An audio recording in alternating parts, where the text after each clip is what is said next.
Kaibigang engkanto sa gubat.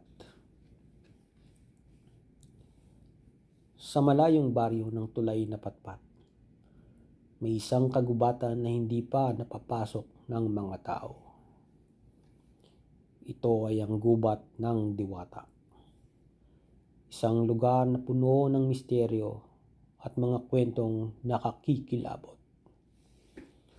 Ang mga matatanda sa baryo ay laging nagbababala. Huwag kang pupunta sa gubat na iyon. Doon naninira ng mga engkanto at hindi lahat sa kanila ay mababait. Ngunit si Julio, isang batang mapangahas at puno ng pag-uusisa, ay hindi natatakot. Lagi niyang naririnig ang mga kwento tungkol sa mga engkanto. Ngunit para sa kanya, mga katang-isip lamang ito ng mga matatanda para takutin ng mga bata. Isang araw, nagpasya siyang pumunta sa gubat upang patunayan na wala namang dapat katakutan. Nang makarating si Julio sa gilid ng gubat, tila may kakaibang lamig ang humahalik sa kanyang balat. Ang mga puno ay tila nakatingin sa kanya at ang mga dahon ay bumubulong ng mga salitang hindi niya naiintindihan. Ngunit nagpatuloy pa rin siya. Dala-dala niya ang kanyang backpack na puno ng pagkain at tubig. Habang papalayo siya sa sibilisasyon, unti-unting nagbago ang paligid. Ang mga puno ay naging mas malalaki at ang mga ugat ay tila gumagapang sa lupa. Ang hangin ay laging mas malamig at ang mga huni ng ibon ay biglang nawala. Tila ba ang buong gubat ay humihinto sa paghinga, naghihintay sa kanyang susunod na hakbang. Bigla, may narinig siyang tawanan. Isang balambing at nakakatawag pansin na boses ang sumalubong sa kanya. "Sino ka at bakit ka narito?" tanong ng boses.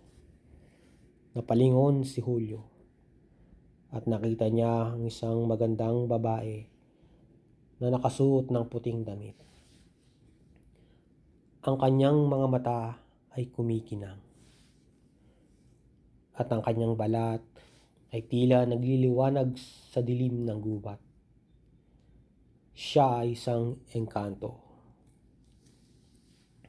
"Ako si Julio," sagot niya, nanginginig sa takot at pagkamangha. "Sino ka naman?" "Ako si Althea," sagot ng engkanto. "Isa akong tagamantay ng gubat na ito. Bakit ka naparito?" "Gusto ko lang makita kung totoo ang mga kwento tungkol sa inyo," sagot ni Julio. Tumawa si Althea. "Mapangahas ka, Julio. Ngunit mag-ingat ka. Hindi lahat dito ay tulad ko. May mga engkantong hindi magiliw sa mga tao." Sa mga sumunod na araw, madalas nang bumalik si Julio sa gubat. Nakipagkaibigan siya kay Althea at natutunan niya ang mga sikreto ng kagubatan. Ipinakita sa kanya ni Althea ang mga nakakamanghang tanawin at ang hayop na hindi niya nakikita sa labas ng gubat. Naging malapit at ang loob nila sa isa't isa. At nararamdaman ni Julio na mayroon siyang tunay na kaibigan.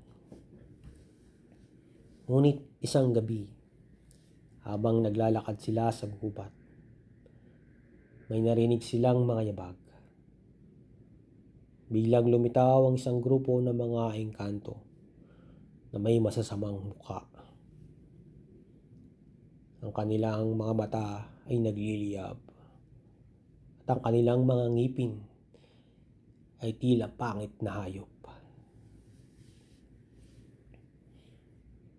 Bakit mo dinala rito ang isang tao, Althea? Sigaw ng isa sa kanila. Siya ay aking kaibigan, sagot ni Althea. Hindi siya mapanganib. Ang mga tao ay mapanganib, sigaw ng isa pang engkanto. Dapat siyang alisin. Nagsimulang humabol ang mga masasamang engkanto.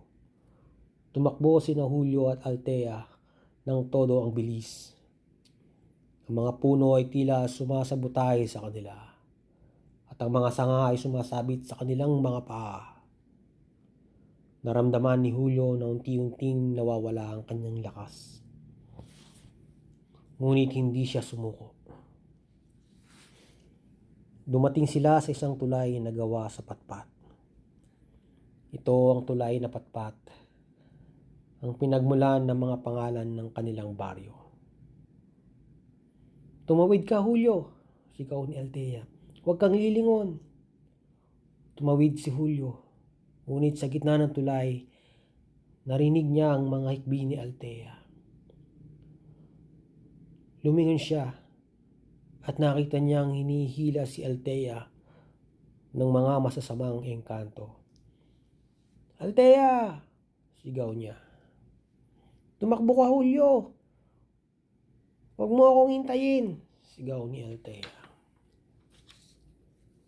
Ngunit hindi makaiwas si Julio.